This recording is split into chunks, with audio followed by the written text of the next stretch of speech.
اس میں سوچنے کی کیا بات ہے، اس میں رونے کی کیا بات ہے، اس میں ناراض ہونے کی کیا بات ہے۔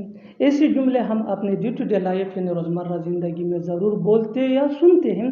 ان جملوں کے لیے انگلش کا یہ اسٹرکچر یوز ہوتا ہے، ایٹ پلس ایز کے بعد نو کے بعد verb plus I N G جس کو جرنڈ بھی کہا جاتا ہے، جرنڈ کے بعد میٹر۔ اچھی طرح سمجھنے کے لیے کچھ مثالیں دیکھتے ہیں۔ اس میں سوچنے کی کیا بات ہے یعنی اس میں سوچنے والی کون سی بات ہے۔ It is no thinking matter, it is no thinking matter. بالکل فارمولے کو ہم نے اسٹیپ بائی اسٹیپ فالو کیا۔ ایٹ کے بعد ایز کے بعد نو کے بعد تھنک پلس ورب یعنی think plus I N G جس کو جرنڈ بھی کہتے ہیں، تھنکنگ، اور تھنکنگ کے بعد میٹر۔ اس میں سوچنے کی کیا بات ہے، it is no thinking matter. So you can simply say that it is no thinking matter. So one more example for better understanding. اس میں رونے کی کیا بات ہے یعنی اس میں رونے والی کون سی بات ہے، it is no crying matter. It is no crying matter.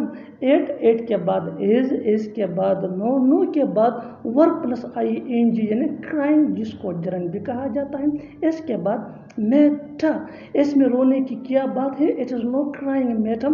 One more example for better understanding. اس میں ناراض ہونے کی کیا بات ہے، اس میں ناراض ہونے کی کیا بات ہے یعنی اس میں ناراض ہونے والی کون سی بات ہے، it is no getting angry matter, it is no getting angry matter. بالکل فارمولے کو ہم نے اسٹیپ بائی اسٹیپ فالو کیا۔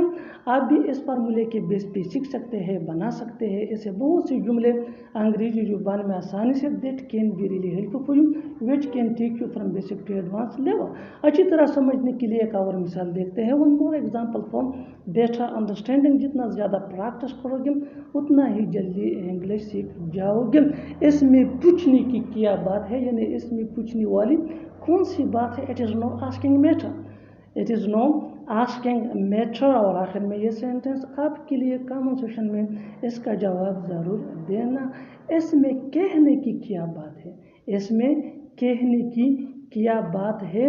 Subscribe to English pace for more advance English sentence